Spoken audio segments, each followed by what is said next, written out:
Bienvenidos, Scotilovers, a un nuevo episodio de Hablemos de Escocia en castellano podcast. Alex Salmond, quien nos dejó recientemente, es un personaje que no pasa desapercibido para nadie familiarizado con la política escocesa. Durante años fue la figura central del Scottish National Party y para muchos es el rostro de la lucha por la independencia nacional. Su trayectoria política es tan controvertida como determinante y ha dejado una huella profunda en la política no solo de su país, sino de todo el Reino Unido.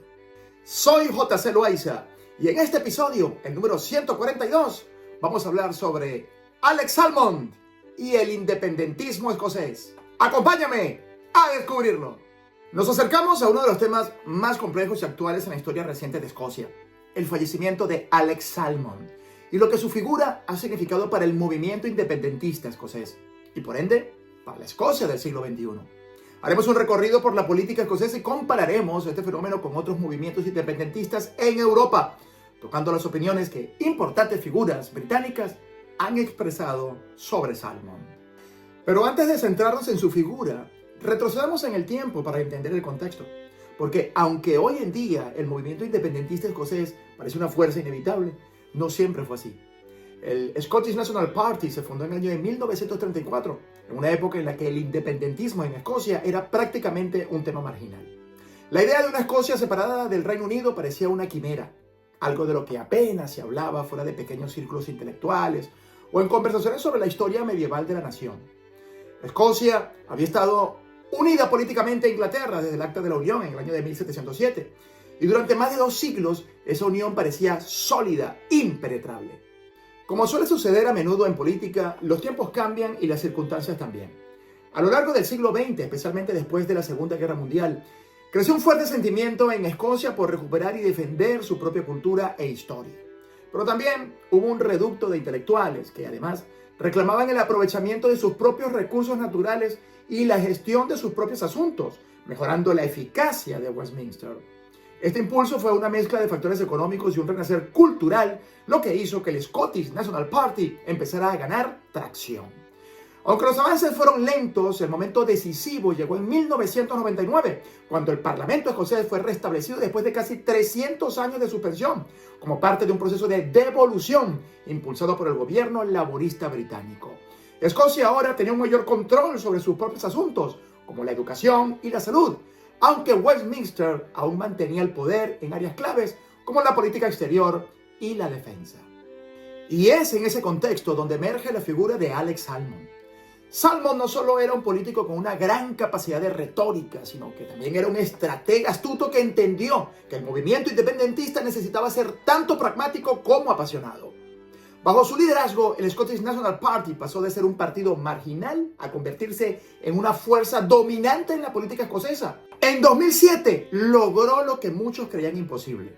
El Scottish National Party ganó las elecciones y Salmond se convirtió en primer ministro de Escocia. Ahora bien, ¿por qué este movimiento independentista ha ganado tanta fuerza en Escocia? Y más interesante aún, ¿cómo se compara con otros movimientos similares en Europa? Uno de los paralelismos más evidentes es con Cataluña en España. Al igual que Escocia, Cataluña es una región con una identidad cultural fuerte y diferenciada y con una historia de tensiones con su gobierno central.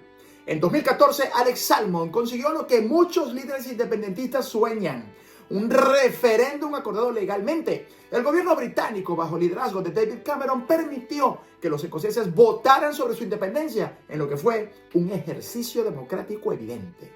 ¿Y qué pasó en ese referéndum escocés? Bueno, fue un momento histórico. Los partidarios de la independencia, liderados por Salmond, presentaron argumentos claros y emocionales. Una Escocia independiente podría gestionar mejor sus vastos recursos naturales, especialmente el petróleo del Mar del Norte. Tendría control sobre sus propias políticas fiscales y sociales y podría decidir su propio futuro, sin depender de las decisiones tomadas en Londres. Sin embargo, el no prevaleció, con un 55% de los votantes eligiendo permanecer en el Reino Unido. Para Salmond fue una derrota amarga, pero el resultado mostró algo crucial. El movimiento por la independencia no era un capricho, sino una fuerza política de largo alcance. Si lo comparamos con otros movimientos en Europa, como el de Flandes en Bélgica o el del País Vasco en España, Vemos que la identidad cultural y las diferencias económicas juegan un papel fundamental en todos ellos. En Flandes, el independentismo se apoya en la creencia de que la región más rica y próspera podría gestionar mejor sus economías sin las cargas impuestas por el gobierno central. Algo similar ocurre en Escocia, donde el control de los recursos del Mar del Norte y la gestión de las políticas sociales han sido puntos claves en el debate. Sin embargo, Escocia ha tenido una relación más matizada con el Reino Unido que otras regiones con movimientos secesionistas.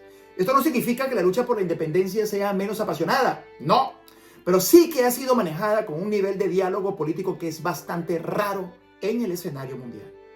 Por supuesto, Alex Salmond no fue una figura exenta de polémica. Para muchos fue un líder visionario, pero para otros un político divisivo.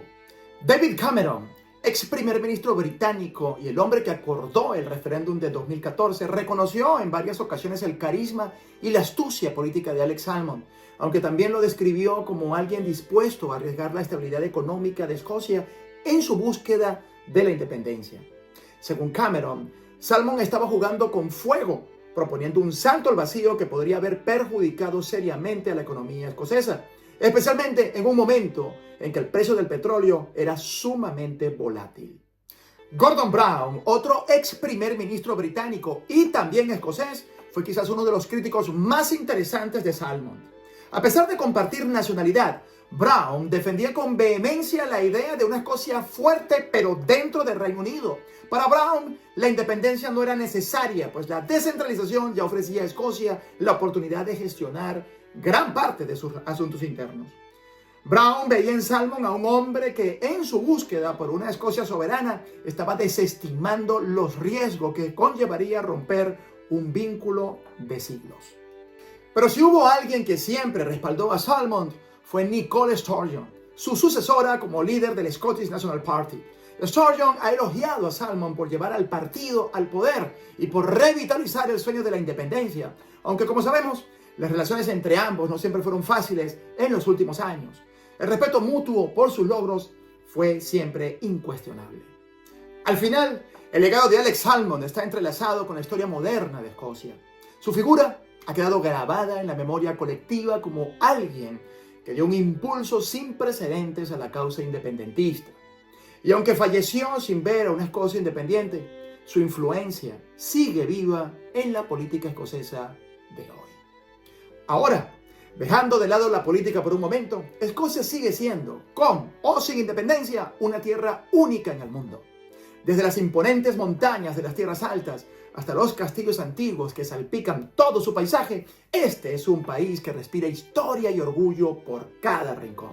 Así que, si alguna vez tienes la oportunidad de visitar Escocia, no solo pienses en sus debates políticos o su historia de luchas por la soberanía, piensa en su gente, en su cultura vibrante y en ese sentido de identidad que hace de este país algo tan especial.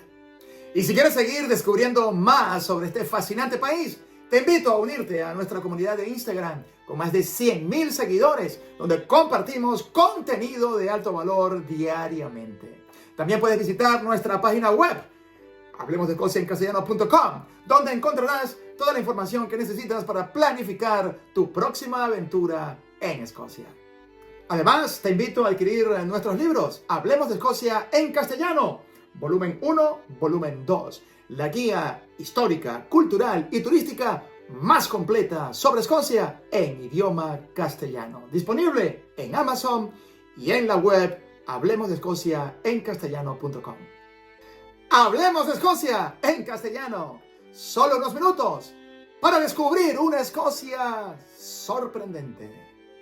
Amigos Scotty Lovers, nos escuchamos y nos vemos el próximo domingo.